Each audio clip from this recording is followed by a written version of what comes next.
श्रीमद् भगवद गीता 18वां अध्याय।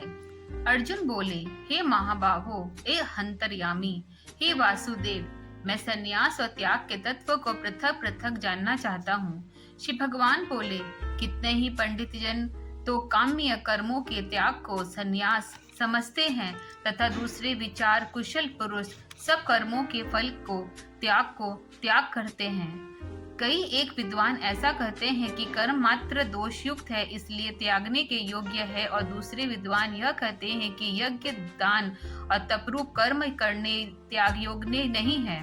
हे पुरुषश्रेष्ठ अर्जुन, संन्यास और त्याग इन दोनों में से पहले त्याग के विषय में तू मेरा निश्चय सुन, क्योंकि त्याग सात्विक, राजस और तामस भेद से 3 प्रकार का कहा गया है।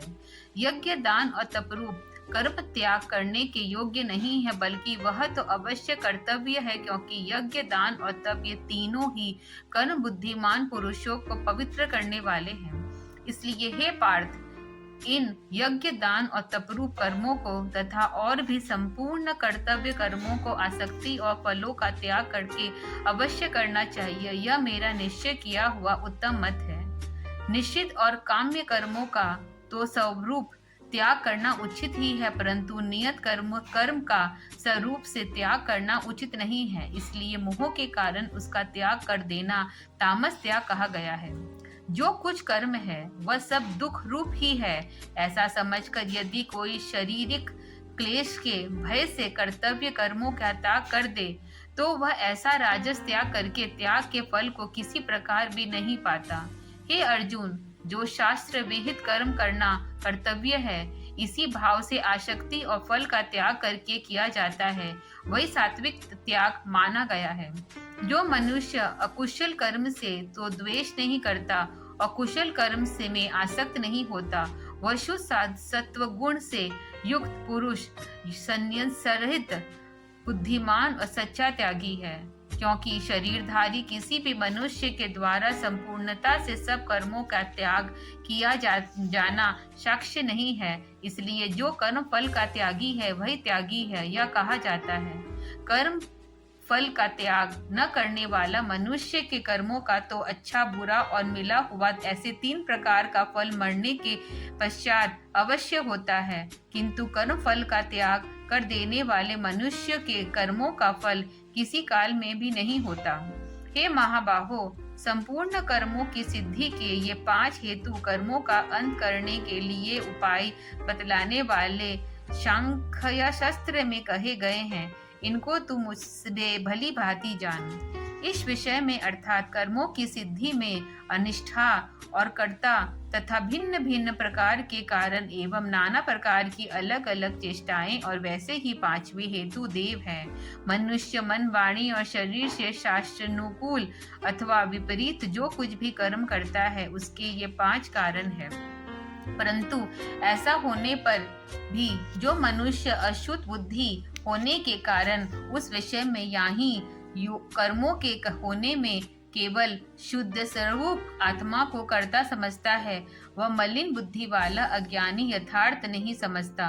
जिस पुरुष के अंतःकरण में मैं करता हूँ ऐसा भाव नहीं है तथा जिसकी बुद्धि संसारिक पदार्थों में और कर्मों में लिपायमान नहीं होती, वह पुरुष इन सब लोगों को मार कर भी वास्तव में न तो मरता है और न पाप से बनता है।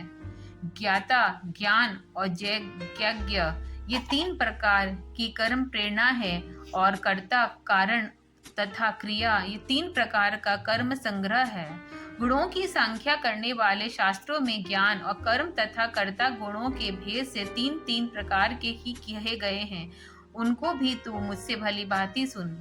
जिस ज्ञान से मनुष्य पृथक पृथक सब भूतों में एक अविनाशी परमात्मा भाव को विभाग रहित स्वभाव से स्थिर देखता है, उस ज्ञान को तो तू सात्विक जान। किंतु जो ज्ञान अर्थात जिस ज्ञान के द्वारा मनुष्य संपूर्ण भूतों में भिन्न भिन्न प्रकार के नाना भावों को अलग अलग जानता है, वह ज्ञान को तू राजस जान। परंतु 2 ज्ञान एक कार्य रूप शरीर में ही संपूर्ण के सदृश आसक्त है तथा जो बिना युक्ति वाला तात्विक अर्थ से रहित और तुच्छ है, वह तामस कहा गया है। जो कर्म शास्त्र विधि से नियत किया हुआ है और कर्तापन में अभिमान से रहित हो तथा फल न चाहने वाले पुरुष द्वारा बिना राग द्वेष के किया गया हो, वह सात्विक कहा जाता है। परंतु जो कर्म बहुत परिश्रम से युक्त होता है तथा भोगों को चाहने वाले पुरुष द्वारा या अहंकार युक्त पुरुष द्वारा किया जाता है, वह कर्म राजस कहा गया है। जो कर्म परिमाण, हानि, हिंसा और सामर्थ्य को न विचार कर केवल अज्ञान से आरंभ किया जाता है, वह तामस कहा जाता है। जो कर्ता संगरहित, अहंकार के वचन न बोलने वाला, धैर्य और उत्साह से युक्त तथा कार्य के विसिद्ध होने और न होने पर भी हर्ष, शोक आदि विकारों से रहित है, वह सात्विक कहा जाता है। जो कर्ता आसक्ति से युक्त, कर्मों के फल को चाहने वाला और लोभी है तथा दूसरों को कष्ट देने के स्वभाव वाला, शुद्धचारी और हर्ष शोक से लिप्त है, वह राजस कहा गया है। जो कर्ता अयुक्त, शिक्षा से रहित, घमंडी, धूर्त और दूसरों को जीविका का नाश करने वाला तथा शोक करने वाला, आलसी और दीर्घसूत्री है, वह तामस कहा जाता है। हे धनंजय, अब तू बुद्धि का और धृति का भी गुणों के अनुसार 3 प्रकार का भेद मेरे द्वारा संपूर्णता से विभाग पूर्वक कहा जाने वाला सुन। हे पार्थ, जो बुद्धि प्रवृत्ति मार्ग और निवृत्ति मार्ग को, कर्तव्य और अकर्तव्य को, भय और अभय को तथा बंधन और मोक्ष को यथार्थ जानती है, वह बुद्धि सात्विक है। हे पार्थ, मनुष्य जिस बुद्धि के द्वारा धर्म और अधर्म को तथा कर्तव्य और अकर्तव्य को भी यथार्थ नहीं जानता, वह बुद्धि राजसी है। हे अर्जुन, जो तमोगुण से घिरी हुई बुद्धि अधर्म को भी यह धर्म है ऐसा मान लेती है तथा इसी प्रकार अन्य संपूर्ण पदार्थों को भी विपरीत मान लेती है, वह बुद्धि तामसी है। हे पार्थ, जिस अव्यभिचारिणी धारण शक्ति से मनुष्य ध्यान योग्य के द्वारा मन व प्राणी और इंद्रियों की क्रियाओं को धारण करता है, वह धृति सात्विक है। परंतु हे पृथापुत्र अर्जुन, फल की इच्छा वाले मनुष्य जिस धारण शक्ति के द्वारा अत्यंत आसक्ति से धर्म, अर्थ और कामों को धारण करता है, वह धारण शक्ति राजसी है। हे पार्थ, दुष्ट बुद्धिमान वाला मनुष्य जिस धारण शक्ति के द्वारा निंद्रा, भय और चिंता और दुखों को तथा उत्तमदात को भी नहीं छोड़ता अर्थात धारण किए रहता है, वह धारण शक्ति तामसी है। हे भारत श्रेष्ठ, अब 3 प्रकार के सुख को भी तू मुझसे सुन। जिस सुख में साधन मनुष्य भजन, ध्यान और सेवादि के अभ्यास से रमण करता है और जिससे दुखों की अंतर को प्राप्त हो जाता है, जो ऐसा सुख है वह आरंभ काल में यद्यपि विष के तुल्य प्रतीत होता है, परंतु परिमाण में अमृत की तुल्य है। इसलिए वह परमात्मा विषयक बुद्धि के प्रसाद से उत्पन्न होने वाला सुख और सात्विक कहा गया है। जो सुख विषय और इंद्रियों के संयोग से होता है, वह पहले भोग काल में अमृत के तुल्य प्रतीत होने पर भी परिमाण में विष के तुल्य है, इसलिए वह सुख राजस कहा गया है। जो सुख भोग काल में तथा परिमाण में भी आत्मा को मोहित करने वाला है, वह निंद्रा, आलस्य और प्रमाद से उत्पन्न सुख तामस कहा गया है। पृथ्वी में या आकाश में अथवा देवताओं में तथा इसके सिवा और कहीं भी ऐसा कोई भी सत्व नहीं है जो प्रकृति से उत्पन्न इन 3 गुणों से रहित हो।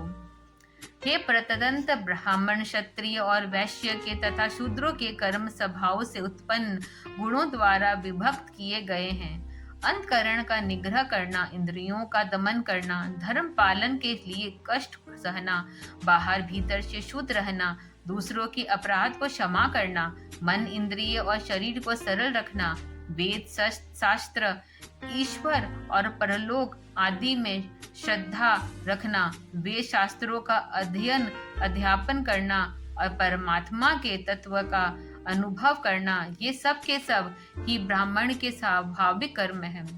शूरवीरता, तेज, धैर्य, चतुरता और युद्ध में न भागना, दान देना और स्वाभिमान, ये सब के सब ही क्षत्रिय के स्वाभाविक कर्म हैं।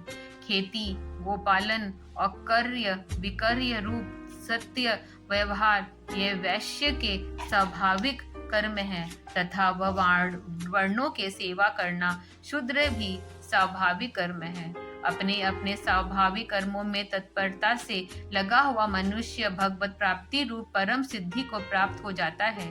अपने स्वाभाविक कर्म में लगा हुआ मनुष्य जिस प्रकार से कर्म करके परम सिद्धि को प्राप्त होता है, उस विधि को तू सुन।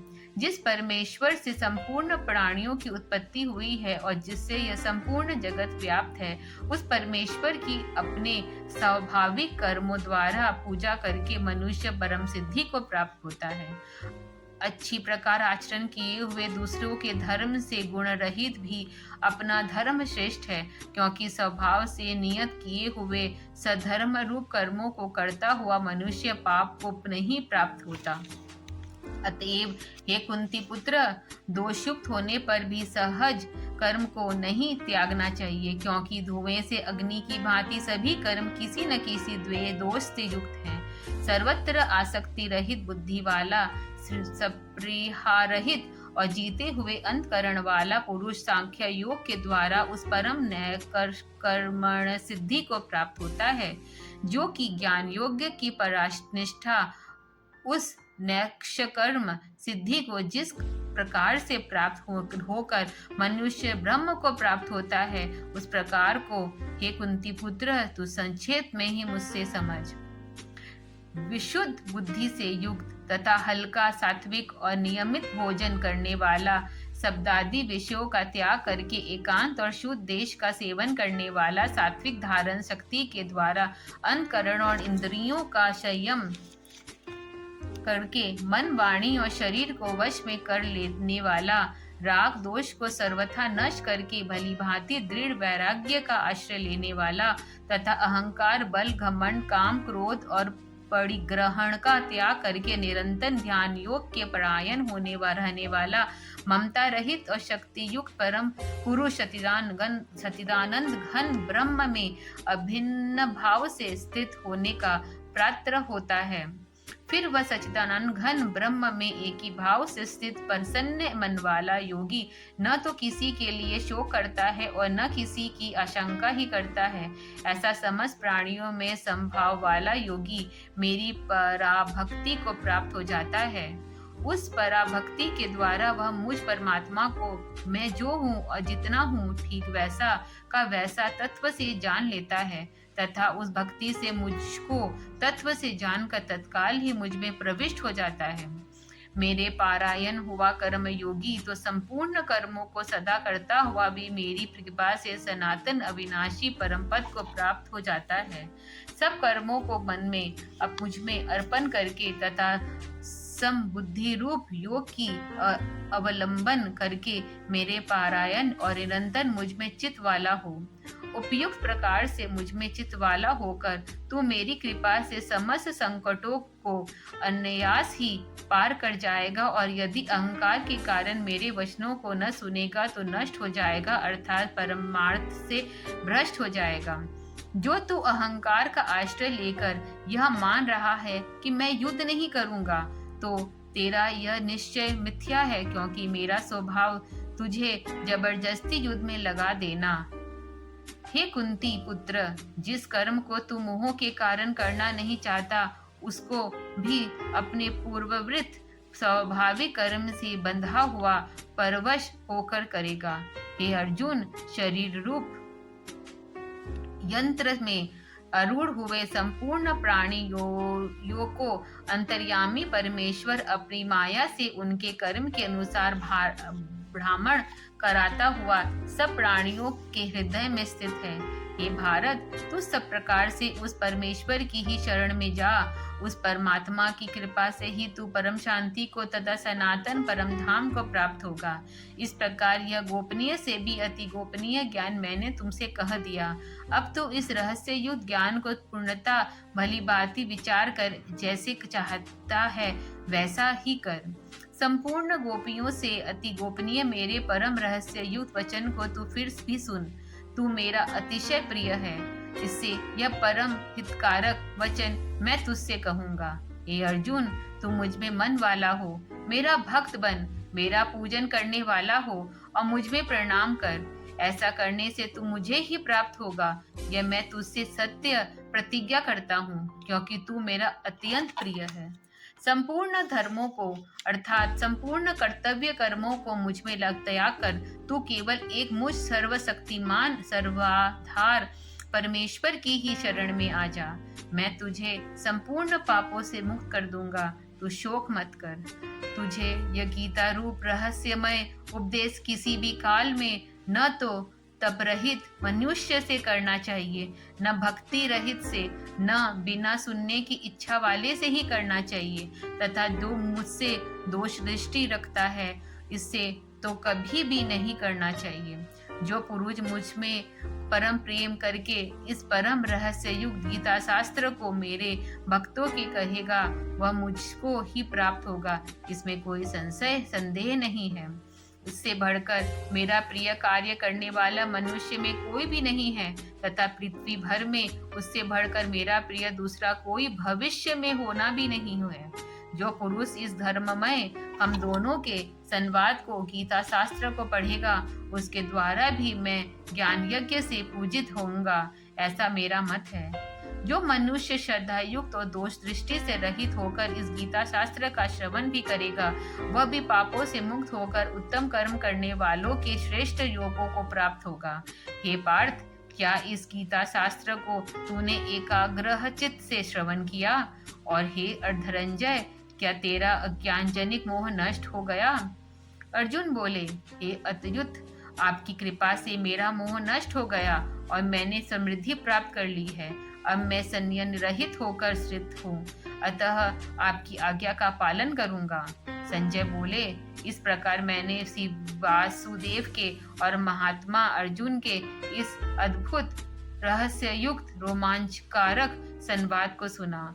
श्री व्यास जी की कृपा से दिव्य दृष्टि पाकर मैंने इस परम गोपनीय योग को अर्जुन के प्रति करते हुए स्वयं योगेश्वर भगवान श्री कृष्ण से प्रत्यक्ष सुना। हे राजन, भगवान श्री कृष्ण और अर्जुन के इस रहस्ययुक्त कल्याणकारक और अद्भुत संवाद को पुण्य पूर्ण स्मरण करके मैं बार बार हर्षित हो रहा हूँ। हे राजन, श्री हरि उस अत्यंत विलक्षण रूप को भी पुण्य पूर्ण स्मरण करके मेरे चित्त में महान आश्चर्य होता है और मैं बार बार हर्षित हो रहा हूँ। हे राजन, जहाँ योगेश्वर भगवान श्री कृष्ण है और जहाँ गांडीव धनुर्धारी है अर्जुन है, वहीं पर श्री विजय विभूति और अचल नीति है, ऐसा मेरा मत है। 18वां अध्याय समाप्त। अब आगे हम पूरी समस्त भगवत गीता का सार आगे के चैनल में सुनेंगे। इसके लिए हमें सब्सक्राइब करें।